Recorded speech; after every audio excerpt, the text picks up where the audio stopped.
Breaking news just 30 minutes ago, Sky is purchasing ITV's television and streaming channels, known as their media and entertainment arm, not buying Sky Studios, the production company. It's one of the biggest, most significant British media takeover deals in history. Delighted to say joining us now is Sky Group Chief Executive Dana Strong. A very good morning to you, Dana. Thanks so much for joining us. Thank you so much for having me. It's an exciting day. A very exciting day. Clearly, just to state the obvious, obviously, Sky is the parent company of Sky News. What's the deal and why are you doing it? Well, this is an extraordinary opportunity to bring together what I would say is two of the most iconic brands in media.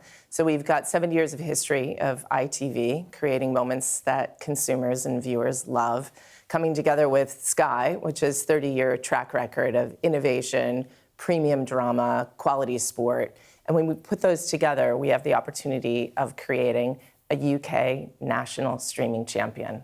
And how much are you paying for this? We're paying $1.6 billion, and that'll be broken up by $1.2 in cash and $200 million in consideration for Love Productions and some upside, depending on performance. Clearly, this is changing the nature of Sky from being a pay-per-view, where there's obviously a paywall behind that protects the content, to acquiring a free-to-air channel. Are we likely to see some of the assets that you own, like the Premier League, some of the sporting assets, for example, and others, going free-to-air for people?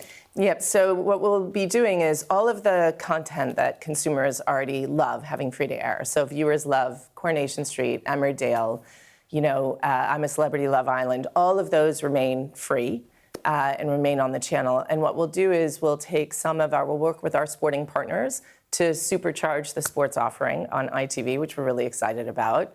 And we'll create an integrated streaming platform that has over 16 million viewers every month. And so it creates this scale that allows us to really major in what we call the cultural moments that matter for the UK. So this is really about creating a service specifically for the UK viewer around moments that really matter for the UK consumer. Obviously, you've already got the rights to things like F1 and the Premier League. You've not had the rights in the past to some of those protected national assets for sports like the World Cup, which is obviously very much top of mind, to the Olympics. Is that something you're excited to get your hands on? And will you be bidding for things like the Olympics as and when that becomes possible? So I think those protected sports absolutely stay on the free-to-air channel. So first and foremost, they will always be free, and we're really excited about that. And I think that ITV does a brilliant job in production. I think there's a real opportunity as we look at maybe supercharging some of the football coverage, maybe bringing in some of the amazing technology that ITV uses into Sky and some of the innovation Sky has onto that ITV coverage. So we believe that we've got the broadest, deepest set of sports rights we've ever had in Sky's history. You know this, we're doing over 3,000 sporting events a month. We have the opportunity to work with our sporting partners to put some of that onto the ITV platform and really build kind of the stories and the awareness and the followership of sport more broadly in the country. You're not buying ITV Studios, but you are pledging $2.1 billion to continue to buy content made by them, like Coronation Street, for the next 5 years. What happens after that? Could those shows cease to exist? Well, the buying of what we call the media and entertainment business, so the channels and the streaming, really is the best of both worlds for us. So we get to have the opportunity of taking the amazing audiences that ITV has built, so 40 million tune in to ITV every month. And we have prolonged the guaranteed content that's available. So we've got all of the shows that consumers love in a 5-year contract. That's a pretty long contract in our industry. So I have no concerns about what happens after that. You just start negotiations for continuation. But your expectation is Coronation Street will continue. As long as consumers love Coronation Street, we will absolutely be delivering Coronation Street. That's good to hear. And I want to move on now to an area even closer to my heart, maybe not to all of the nation's heart. Arsenal? But no, I was going to say news, actually. Arsenal is closer to my heart than news, but it's less important, perhaps. What are the pledges being made around news? Well, we've had lots of conversations about news. You know, I'm deeply passionate about news and Sky News. So we're very excited because plurality continues. Sky News continues and ITV News continues. In fact, we think news is a really big opportunity for us because we think we can supercharge the regional news, the accessibility, and essentially the awareness of the regional news. I think there are so many stories happening around the UK, and ITV does a brilliant job covering that. We want to bring those into the digital platform and really bring those into more light and have them be much more accessible and front of center. ITV News is obviously currently produced by ITN. A 5-year deal was signed recently. Does the pledge for it to be produced by ITN go beyond that or not? The current contract goes all the way till 2030, and then, as I said before, that's pretty long content deal for our industry, and then you just start renegotiating towards getting close. And so the national news, the international news, and the regional news that ITV currently produces are all exceptional and will continue. In the press release, you talk about cost synergies, about 200 million. Will those fall in some part on job losses? The majority of the synergies of 200 million are in marketing, technology platforms, and non-UK content. Because as I said before, we really want to major in UK content. There are some duplication in roles in corporate functions and commercial functions, as there is when you bring inevitably two organizations together, but it's the minority of the synergies. Do you have an estimate that you think might lead to cumulative job losses across the two companies over 5 years? We need to get a little bit closer to the businesses to look at where exactly the overlaps are. Do we think it's 10% of workforce, under that? Like I said, we're going to have to get a little bit closer. It's the minority of the 200 million, and I couldn't give you a statistic today around percent, but it's in commercial and corporate functions, and it really is the minority of the synergies. Let's talk about the approval process, because clearly this is a deal that some of Sky's previous management owners would have loved to have get over the line in decades past, but has never been allowed because of competition concerns. If those same concerns come up now during the approvals process, what is your argument to them that it shouldn't apply anymore? I mean, the world is completely different now. I mean, if you think about things like advertising, it would be maybe a good one to look at. The whole notion of linear advertising being a market is a bit antiquated.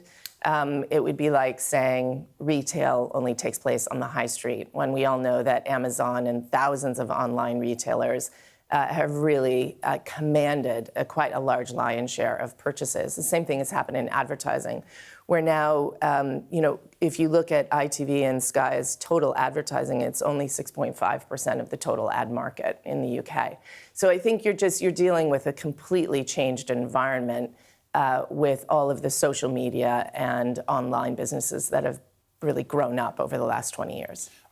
If the government and the regulators did try and block it, what sort of message, for an international business, obviously with US ownership, what sort of message do you think that would send about UK being a place that is pro-business and ready to do business? Look, we're really, really confident that this is the right deal for the UK, both for viewers, for the creative industries, and actually for public policy. And so we're very confident that the government will see it the same way.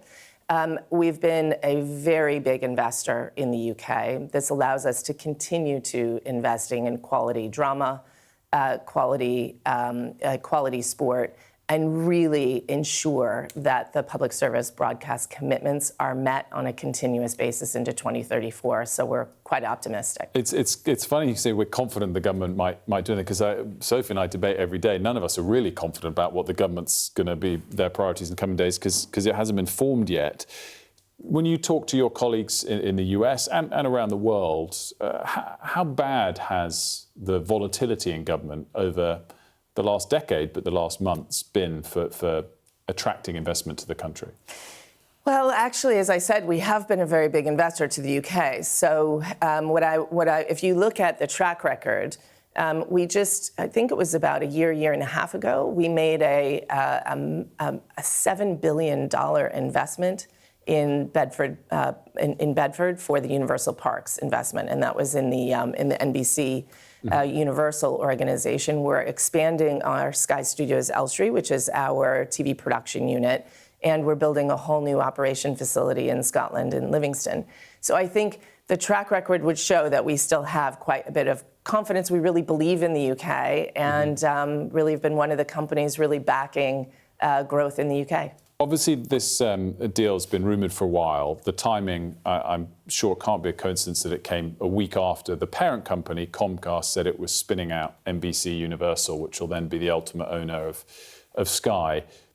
Does that raise the chance that in the next year or two, Sky and ITV could be publicly listed in the UK again? Could Sky be spun out? I don't believe it does raise the chances of that. We are very excited about our new home with NBC Universal. NBC Universal provides us with extraordinary partnering opportunities. And so they already are a big partner for us in our content production. So Jackal, we made with our colleagues at NBC Universal Saturday Night Live. I don't know if you ever stayed up late enough to watch one of those. So Saturday Night Live is made in partnership with them. They filmed Wicked, Jurassic, Fast and Furious in our studios. And of course, we're very excited to help with the launch of Bedford and really get the country excited about going to Universal Parks.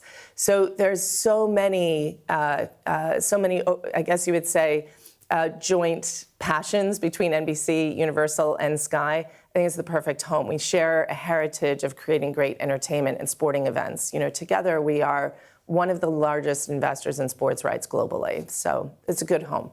Just finally, Dana, I mean, obviously, the rationale, you've made it very clear. Clearly, the parent company are behind you because they backed you on this hugely significant deal. That said, I can also see how Wall Street are going to wake up to this. And the parent company, you know, everything in the US is all about new media, not old media. And you can sort of see the argument, which is, I thought the parent company were getting rid of old media and focusing on new media purely. And they've just gone and bought ITV, which is the definition of old media in little old UK. What's the pushback to that?